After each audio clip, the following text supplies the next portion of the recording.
NEET தேர்வில் விலக்கு பெறுவது தொடர்பாக நாளை மறுநாள் அனைத்து கட்சி கூட்டத்துக்கு முதலமைச்சர் அழைப்பு. தமிழ்நாடு எம்பிக்களை சந்திக்க மறுத்த உள்துறை அமைச்சர் அமித்ஷாவுக்கு கடும் கண்டனம்.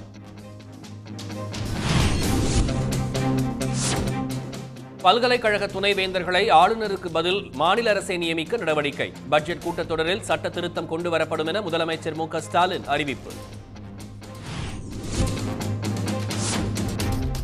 தமிழ்நாடு சட்டப்பேரவை நிகழ்வுகள் முதல் முறையாக நேரலை. வைகுந்தபுரம் சாலை திட்டம் பற்றிய ஓ பன்னீர்செல்வத்தின் கேள்வியால் அவையில் சிரிப்பலை.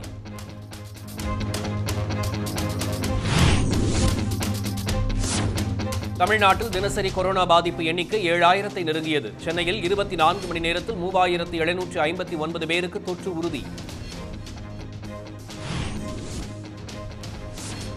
தமிழகம் முழுவதும் இரவு நேர ஊரடங்கு அமல். இரவு 10 மணி முதல் காலை 5 மணி வரை அத்தியாவசிய பணிகளுக்கு மட்டுமே அனுமதி.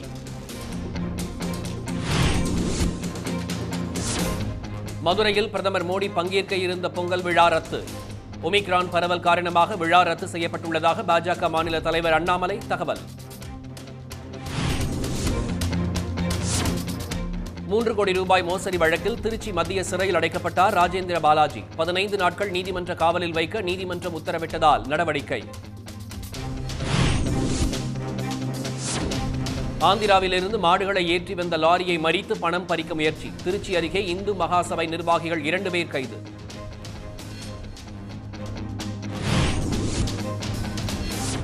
வேளாங்கண்ணியில் தனியார் நிதி நிறுவனத்தில் போலி நகைகளை வைத்து 1,16,00,000 ரூபாய் கையாடல். தலைமறைவாக உள்ள கிளை மேலாளர் உட்பட 5 பணியாளர்களை தேடுகிறது போலீஸ்.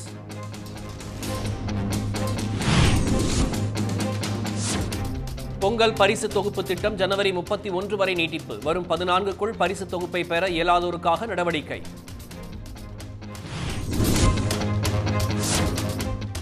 சென்னை எம்ஐடியில் கொரோனா பாதித்தவர்களின் எண்ணிக்கை 81ஆக உயர்வு. பாதிக்கப்பட்டவர்களில் 67 பேருக்கு ஒமிக்ரான் அறிகுறி இருப்பதாக அமைச்சர் மா. சுப்பிரமணியன் தகவல்.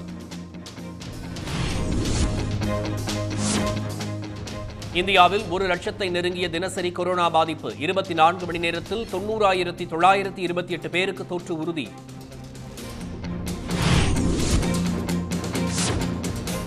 ராஜஸ்தான் முதலமைச்சர் அசோக் கெலாட்டுக்கு கொரோனா பாதிப்பு. தொடர்பில் இருந்தவர்கள் சோதனை மேற்கொள்ளுமாறு ட்விட்டரில் அறிவுறுத்தல்.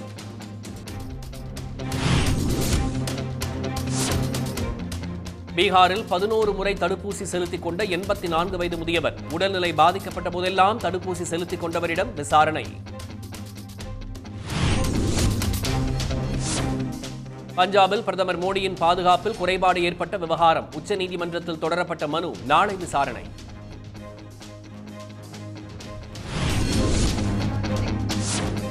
கேரளாவில் பெண்ணிய செயற்பாட்டாளர் பிந்து அம்மினி மீது பொது இடத்தில் தாக்குதல். சபரிமலை விவகாரத்தில் RSS அமைப்பைச் சேர்ந்தவரை தாக்கியதாக குற்றச்சாட்டு.